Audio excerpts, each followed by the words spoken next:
নমস্কার বন্ধুরা, দেখুন আমি এক জায়গায় এসেছি এই দাদার কাছে। ইনি এই গাছের এই মূলগুলো বলছে নাকি বিক্রি করেন। এগুলো নাকি সবাই পড়ে, মানুষজন পড়ে, যারা অ্যাস্ট্রোলজার আছেন তারা এই রেমেডি হিসাবে নাকি এই মূলগুলো দেন। আর এখানে নাকি পাবলিক এখান থেকে এইগুলো কিনে নিয়ে যায়, নিয়ে গিয়ে কেউ হাতে, কেউ কোমরে নাকি ধারণ করে। বিভিন্ন রকম মূল আছে। এই যে দেখুন এখানে কি দাদা, এটা কি হয় বলুন তো দাদা? নমস্কার দাদা।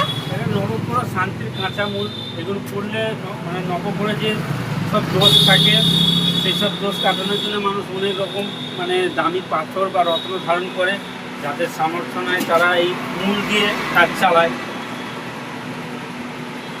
এবং এগুলো করলে বিভিন্ন ধরনের ব্যবসা বাণিজ্য কর্ম সব জায়গাতেই সাফল্য হয়।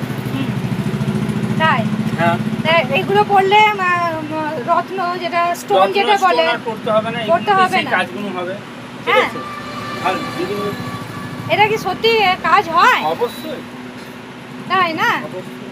এই তো কত এখানে মানুষজন এখান থেকে নিয়ে যায়। দেখো প্রচুর, এই দেখুন কত মূল রয়েছে। কি কি দাদা মূল থাকে এখানে আপনাদের? সব রকম মানে নবগ্রহের যে কটা মূল থাকে তার আরো একটু নামগুলো যদি একটু বলেন। শ্বেতবেলা, বেল, বামনাটি, অনন্ত, বিদ্যুদারক, অশ্বগন্ধা, শ্বেতচন্দন, এরকম বহু মানে 50-60টা আইটেম আছে আমাদের। মানে এক একটা গ্রহের জন্য এক একটা গ্রহের জন্য মোটামুটি 3টে করে 4টে করে মূল আছে। মানে সাত্ত্বিক মূল থাকে, আরো পাওয়ার বানানোর জন্য যেসব মূলগুলো দেওয়া হয় সেগুলো থাকে। হ্যাঁ, এইগুলো পড়লে পরে এই দেখুন একজনের জন্য নেবে, তাই তো? একজনা নেবে। এই দেখুন উনি এটা একটু খুলে দেখান। উনি বাঁধন দিলেন, এগুলোতে নেবে, একজন ক্লায়েন্ট এসে নেবে, তো করে রাখতে বলেছেন।